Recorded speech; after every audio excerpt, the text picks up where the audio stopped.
খসলা বাটি, যাকে জঙ্গলমহলে বলে গরিবের পোস্তু বাটি।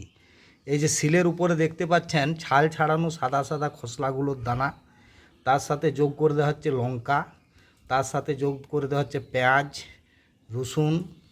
এগুলো শিলে বেটে নেওয়া হবে। প্রথমে ভালো করে বেটে নেওয়া হবে। খসলা বা তিলের পেস্টটাতে সামান্য পরিমাণ তেল যোগ করে দেওয়া হচ্ছে। সামান্য পরিমাণ তেল যোগ করে দেওয়া হচ্ছে, দিয়ে এটাকে ভালো করে মিশিয়ে নেওয়া হচ্ছে। এই যে বাটিটা দেখছেন, এই বাটিটা জঙ্গলমহলের 59 সালের একটা বা হেসেলের একটা পরিচিত বাটি। কালো পুড়ে পুড়ে কালো হয়ে যায়। প্রতি বাড়িতে এই রকমের একটা বাটি পোড়া করার বাটি থাকে। সেই বাটিটা এরপর আমরা আস্তে আস্তে ভাত রান্নার পর গরম উনানের মধ্যে বসিয়ে দেওয়া হচ্ছে।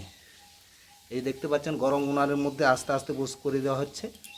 এর মধ্যে এটা পুড়ে পুড়ে বাটিটা গরম হবে এবং সুন্দরভাবে এটা বাটি পোড়া হবে। এটা হচ্ছে খসলা বা তিলের বাটি পোড়া, গরিবের পোস্তু পোড়া।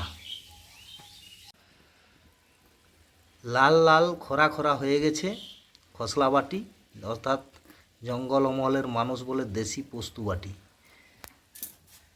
এই যে বাইরে বেরিয়ে আসছে, আনা হয়েছে, দারুণ একটা কালার।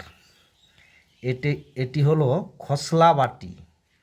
ভিজে ভাত রাত্রিতে অথবা সকালে, যেটাকে পান্তা ভাত বলে, তার সাথে এই খসলা বাটি দারুণ জমবে।